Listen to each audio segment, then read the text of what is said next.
सुप्रभात। आप सभी बच्चे कैसे हैं?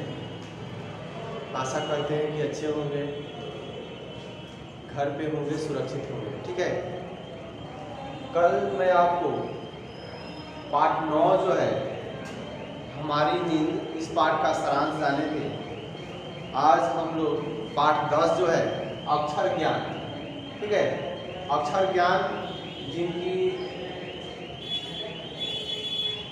इस पाठ को लिखे हैं अनामिका जी लिखी हैं। ठीक है, अनामिका जी की जीवनी का बारे में आज हम लोग जानेंगे।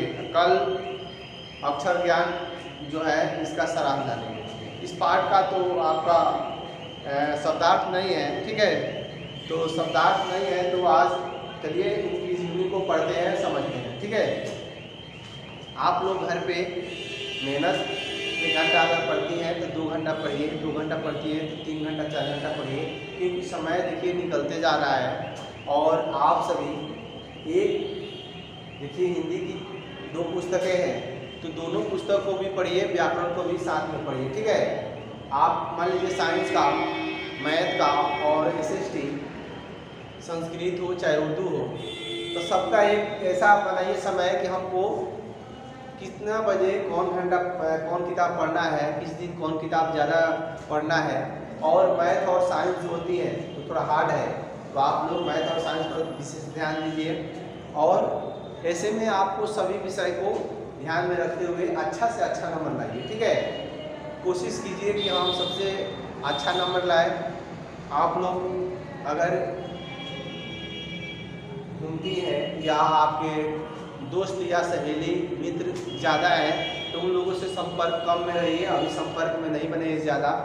ठीक है, जब एग्जाम खत्म हो जाएगा, आपका रिजल्ट हो जाएगा, उस समय बोलिए, बतियाइए। ठीक है, बस अपने घर पे रहिए और पढ़िए, मन से पढ़िए। ठीक है, घर का भी काम कीजिए, ऐसा ना हो कि घर का काम पड़ा है और घर में बूढ़े व्यक्ति हैं और पानी आगे गिलास मांग रहे हैं, आप पढ़ रही हैं, तो ऐसा भी नहीं होना चाहिए।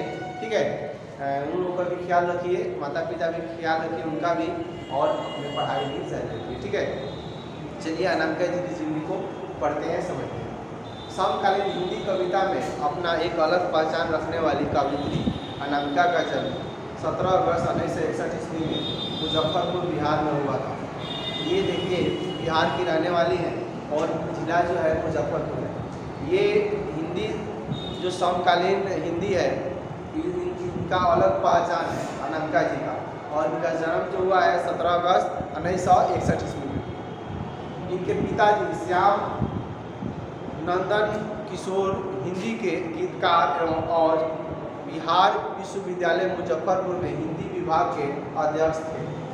देखिए यहाँ 2-3 बातें हैं जो जानना है। इनके पिता का नाम श्याम नंदन किशोर और ये हिंदी के गीतकार, और विश्वविद्यालय जो बिहार विश्वविद्यालय है मुजफ्फरपुर में, वो हिंदी विभाग के अध्यक्ष भी रहे। ठीक है, अनामिका ने दिल्ली विश्वविद्यालय में अंग्रेजी में MA किया और वहाँ से PhD की उपाधि पाई। संप्रति वे सत्यवती कॉलेज दिल्ली विश्वविद्यालय के अंग्रेजी विभाग में प्रधानाध्यापिका हैं।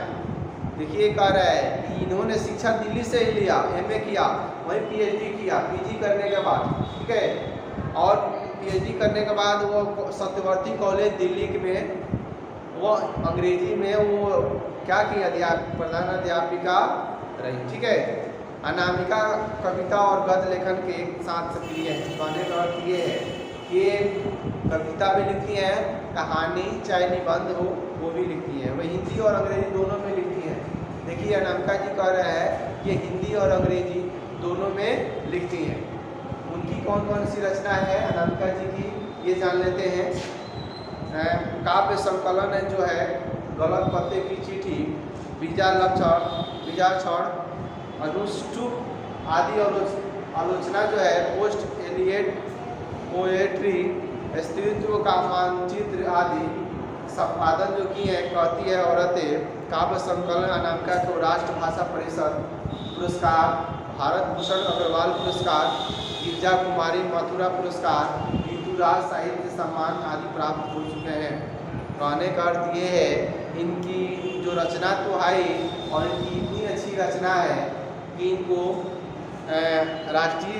राष्ट्रभाषा परिषद पुरस्कार, भारत भूषण अग्रवाल पुरस्कार और गिरिजा कुमार माथुर पुरस्कार, ऋतुराज साहित्यकार सम्मान प्राप्त कर चुके हैं। ठीक है, तो इनकी जो पुरस्कार है इसको आप लोगों को ध्यान में रखना पड़ेगा, क्योंकि पूछ सकता है कि 4 लेखिका का नाम दे दे, महादेवी वर्मा का इसमें दे दे चाहे लेखक का, और कह दे कि इनमें से किनको गिरिजा कुमार माथुर पुरस्कार से सम्मानित किया गया था। ऑप्शन 4 दे सकता है, उसमें से इनकी जो ये रचना है और पुरस्कार है इसको ध्यान में रखिएगा। ठीक है, चलिए आगे। एक कवियत्री और लेखिका के रूप में अनामिका अपने वस्तुपरक समसामयिक बोध और संघर्षशील वर्जित जन्म के प्रति रचनात्मक सहानुभूति के लिए जानी जाती हैं। स्त्री विमर्श में समर्थक हस्तक्षेप करने वाली अनामिका अपनी टिप्पणी के लिए उल्लेखनीय है। कहने का अर्थ ये है कि यह कवियत्री जो है लेखिका के रूप में ये अपनी जीवन की सच्चाई को लिखने के साथ ही साथ जो औरत की समाज में भूमिका है, समाज में उसका इज्जत है, इसके बारे में ये अपने क्या बोलते हैं कविता में, कहानी में उल्लेखनीय है। ठीक है, और यहाँ पे एक और बातें दे रही है कि स्त्री विमर्श में सार्थक हस्तक्षेप करने वाली। कहने का अर्थ ये है स्त्री, अगर कोई भी स्त्री अगर वो अपने मार्गदर्शन के बारे में जानकारी प्राप्त करना चाहती है या स्त्री का सम्मान दिलाने के लिए इन्होंने अपने अथक प्रयास किया। ठीक है, तो ये था अनामिका जी की जीवनी और परिचय। कल हम लोग अक्षर ज्ञान जो है इस पाठ का सारांश समझेंगे, जानेंगे। ठीक है, और देख लीजिएगा यही है कि अनामिका जी की जीवनी आप लोग भी इसे 2 बार पढ़ लीजिएगा। ठीक है, अगले वीडियो में हम अक्षर ज्ञान का सारांश जानेंगे।